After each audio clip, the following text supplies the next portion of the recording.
നമസ്കാരം, ഇത് one India Malayalam. Kerala Congress M chairman K M. മാണിയുടെ ആരോഗ്യനില ഗുരുതരമെന്ന റിപ്പോർട്ടുകൾ. ശ്വാസകോശ രോഗത്തെ തുടർന്ന് കൊച്ചിയിലെ സ്വകാര്യ ആശുപത്രിയിൽ കെ.എം. മാണി ചികിത്സയിലാണ്. ഒരാഴ്ചയിലേറെയായി അദ്ദേഹത്തെ ആശുപത്രിയിൽ പ്രവേശിപ്പിച്ചിട്ട് എന്നാണ് റിപ്പോർട്ടുകൾ.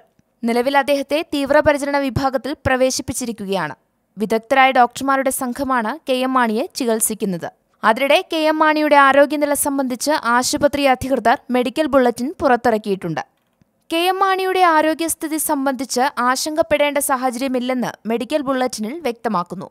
കെ.എം. മാണിയുടെ നാഡീമിടിപ്പും രക്തസമ്മർദ്ദവും സാധാരണ നിലയിലാണ്. അദ്ദേഹത്തെ ആശുപത്രിയിൽ പ്രവേശിപ്പിക്കുമ്പോൾ ശ്വാസകോശത്തിൽ അണുബാധയുണ്ടായിരുന്നു. ഇതാണ് ആരോഗ്യനില വഷളാക്കിയത് എന്നാണ് ഡോക്ടർമാർ പറയുന്നത്. അണുബാധയുണ്ടാകാതിരിക്കാൻ അദ്ദേഹത്തെ കാണാൻ ആശുപത്രിയിലെത്തുന്ന സന്ദർശകർക്ക് കർശന നിയന്ത്രണം ഏർപ്പെടുത്തിയിരിക്കുകയാണ്. കെ.എം. മാണിയുടെ മകളും അടുത്ത ബന്ധുക്കളുമാണ് ആശുപത്രിയിലുള്ളത്. ഏറെ നാളുകളായി കെ.എം. മാണി ആസ്മയ്ക്ക് ചികിത്സയിലായിരുന്നു.